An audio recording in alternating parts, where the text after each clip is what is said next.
ഒരുക്കങ്ങൾ പൂർണ്ണമായി.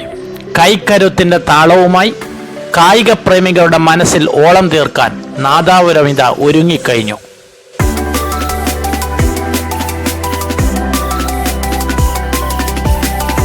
ആയിരത്തി 1929 പുറമേരി KRHS ഗ്രൗണ്ടിലാണ് കോഴിക്കോട്ട് ആദ്യ വോളിബോൾ കോർട്ടുണ്ടായതെന്നാണ് ചരിത്രം. പിന്നീട് ജനഹൃദയങ്ങൾ കീഴടക്കി വോളിബോൾ കടത്തനാടിന്റെ ഹരമായി മാറി. വോളിബോൾ ഭൂപടത്തിൽ തങ്കശോഭ നിലനിർത്തുന്ന നാദാപുരത്ത് മറ്റൊരു അഖിലേന്ത്യാ മത്സരം കൂടി വിരുന്നെത്തുകയാണ്.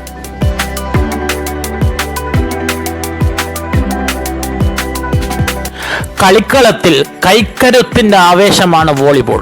ആ കരുത്ത് മനസ്സിലും ശബ്ദത്തിലും ഏറ്റുവാങ്ങാൻ ആരാധകരെത്തുന്ന നാടാണ് നാദാപുരം. കളത്തിൽ ഇറങ്ങി കളിക്കുന്നവർക്കും കളി കണ്ടിരിക്കുന്നവർക്കും ഒരുപോലെ ആവേശവും പ്രതീക്ഷയും നൽകാൻ മറ്റൊരു ടൂർണമെന്റാണ് നാളെ നാദാപുരത്ത് ആരംഭിക്കുന്നത്.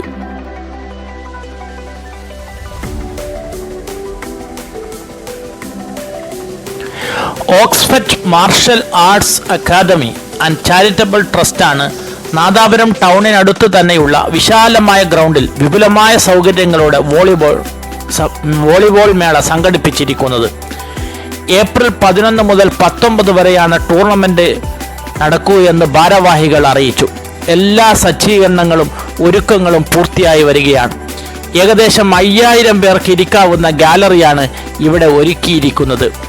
കസേരകളിൽ നിന്ന് കളി കാണുവാനുള്ള ധാരാളം സൗകര്യങ്ങളും ഏർപ്പെടുത്തിയിട്ടുണ്ട്.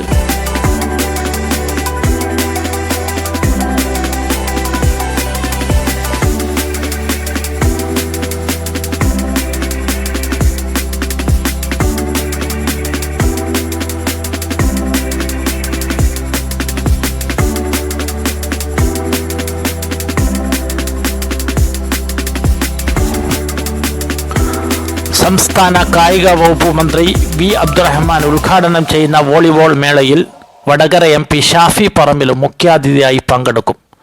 നാദാപുരത്തു നിന്നും അസ്ലം കളത്തിൽ.